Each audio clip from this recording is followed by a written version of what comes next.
السلام عليكم ورحمة الله تعالى وبركاته أخيارتي دمانتي waan idin salaamay waxaa halkan inooga sii socon doona darsigeena ahaa PowerPoint iyo sida wax loogu dhisan gareeyo casharkeena labaad waxaan ku eegaynaa sida loogu sameeyo logo sida halkan ku arkaysaan logooyinkan waxay ka mid yihiin siyaabaha wax loogu dhisan gareeyo sidaa darteed waxaad u samayn kartaa qaar ka qurux badan haddaba ila soco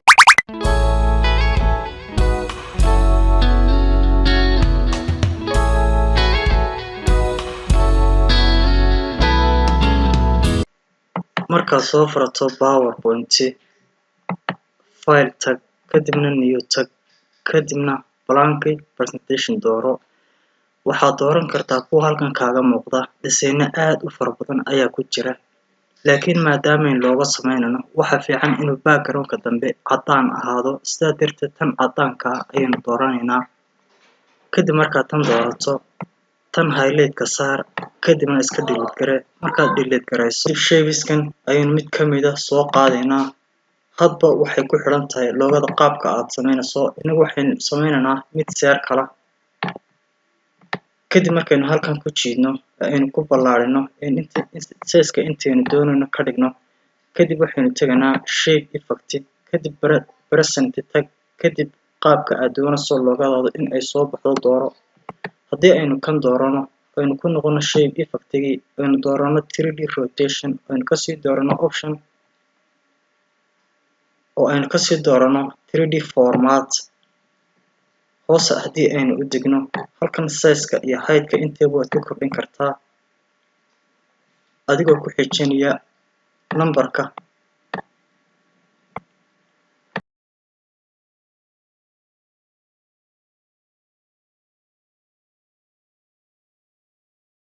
kadib intan markaynu dhamayno waan iska soo xidhanaa qaybtan waxaynu soo dooranaynaa circle kale kanta circle markaynu soo doorano halkan ayaynu ku jiidanaa halkan markaynu dhigno Ctrl C ayaynu oranaa kadibna Ctrl V waynu koobiyeynaa kadibna halkan ayaynu soo barbar dhignaa kadib markaynu barbar dhigno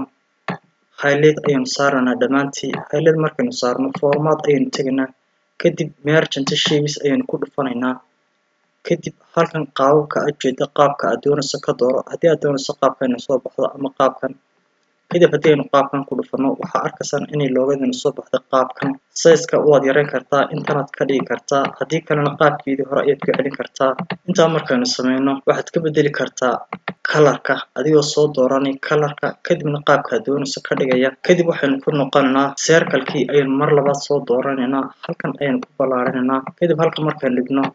right click kadibna center background kadib background markuu inoo tago haddii aan wax yar size-ka yareeyo iyadana sidoo kale color-ka waan ka bedeli karaa isku color baan ka dhigi karaa kadib taa hoose iyadoo inoo dooran waxaynu tegnaa shape effect kadibna present kadibna qaabka aad doonayso inay soo baxdo loogadu haddaynu tan dooranay mar labaad ku noqono aynu tagno tii hoose kana doorano option iyadana sidoo kale halkan waxaad ka bedeli kartaa qaababkeeda adigoo number-kan wax ku daraya halkana soo fur kulba qaabka doonaysa inay soo baxdo option aad u fara badan ayaa halkan ku jira kadib intaa markaynu doorano waad iska soo xidhaysaa qaybtan haddii aan color-ka ka bedelo color-ka mar labaad ku noqdo haddii aynu eegno tan kale aynu tan intan ku dhaafno oo aynu sameyno tan kale ama qaabkan oo kale idana sidoo kale way sahlantahay haddii aynu file tagno ama intaa iska dayo qaybtan aan straight xaggan hoose kasoo furto kadibna aan blank space doorto tan circle-kan soo doorano dhinaca goon kadib aynu halkan ku jiidno rotation dhinac u wareejino kadibna dhinaca qabo xaggan u jiid markay sida qaabka isu leekaato iyada koobi kadib markaad koobi jiraa baas ku tira mid labaad kadib dhinacan isaga wareeji haddii aan size-ka yar kordhiyo oo intaa ka dhigo kadib highlight saar dhammaantii kadib haddaynu shape tagno kadibna aynu ka doorano 3D rotation kadibna aan ku dhufano option kadibna aan color tago haddii aan ka dhigo tan gradient ka dhigo haddii aan taa ka dhigo kadibna aan cancel iska soo ilaahdo qaybtan haddii aan mar ku noqdo color-ka aan texture doorto aan ka dhigo tan ama qaabkan mid ka mid ah aan doorto tanba haddii aan doorto kadib haddii aan format tago kadibna merge shapes tago kadibna aan ku dhufto campaign waxaad arkaysaa qaabka soo baxday loogadeynay inuu eekaato looga qurux badan. Haddii aan mar labaad ku noqdo shape effect oon ka bedelo qaabkan ay u taalo oo qaabkan ka dhigo, waxaa arkaysaa inay soo baxday qaab looga ama qaab qurux badan oo looga usoo eeg. qaabkan iyo qaabab ka qurux badanba waxaa loogu samayn karaa PowerPoint-ka loogo. Daba casharkeena intaasan kusoo koobiya. Fadlan haddii aad channel-ka cusub tahay subscribe wixii su'aal comment naga soo qor. Wassalaamu calaykum.